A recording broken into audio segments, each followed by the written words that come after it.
ओम शांति। 18 जनवरी अव्यक्त बाप दादा द्वारा प्राप्त किया दिव्य संदेश।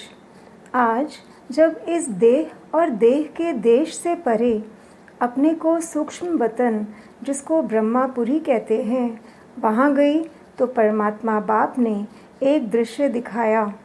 बहुत बड़ी एक भीड़ देखी। फिर देखा जैसे कोई टिकट बांट रहा है और हर एक कोशिश कर रहा है कि हमें भी टिकट मिले। लेकिन थोड़े समय में देखा कि कोई कोई को टिकट मिली और कोई कोई टिकट से वंचित रह गए।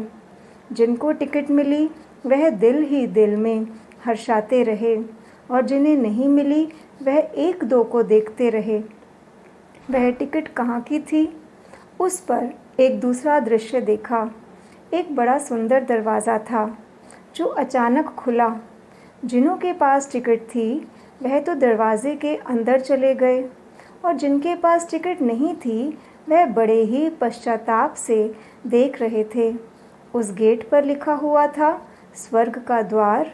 बाबा ने रहस्य सुनाया कि परमात्मा बाप सभी बच्चों द्वारा सतयुगी नई सृष्टि स्वर्ग में चलने की टिकट दिला रहे हैं।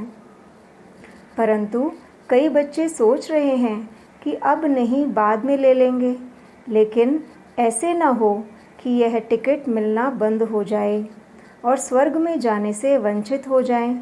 बाबा ने कहा, कई आत्माएं सुनती हैं, सोचती हैं कि ये क्या कार्य चल रहा है। तो बाप दादा बच्चों प्रति यही शिक्षा दे रहे हैं कि यह जो समय आने वाला है, आप जो अब सोच रहे हो, सोचते सोचते अपने भाग्य को गवा न दो। यह दृश्य दिखाया। फिर दूसरी सीन देखी कि नदी बह रही थी। उस नदी में दूर दूर से कई लोग आकर स्नान कर रहे थे। कई फिर वहाँ ही नज़दीक थे, लेकिन नहा नहीं रहे थे। बल्कि उनसे कई पूछ रहे थे कि नदी कहाँ है, हम जाकर स्नान करें। लेकिन जो नज़दीक रहने वाले थे उनको नदी में स्नान करने का महत्व नहीं था और जो प्यासे थे उनको भी उस प्यास का मूल्य कम कराते थे।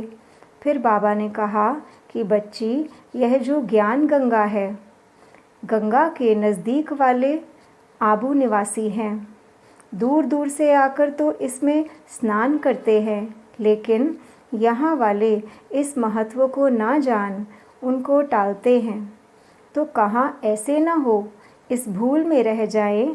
इसलिए बाप दादा के सब बच्चे हैं, बल आज्ञाकारी बच्चे नहीं हैं, फिर भी बच्चे तो बाबा के प्रिय हैं ना। तो बच्चों को बाबा शिक्षा देते हैं कि यह अमूल्य समय जो ज्ञान गंगा में नहाने का मिल रहा है वह कभी गवा न देना।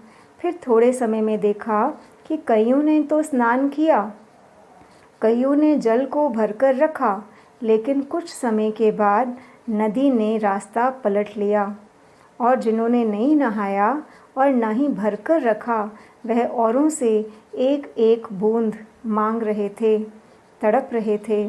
तो बाबा ने कहा, यह समय अभी आने वाला है। फिर बाबा ने सभी बच्चों के प्रति एक महामंत्र की सौगात दी। बाबा बोले, एक तो मुझ परमपिता की याद में रहो और अपने जीवन को पवित्र और योगी बनाओ।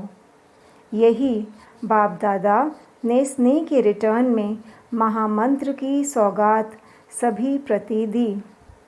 ओम शांति।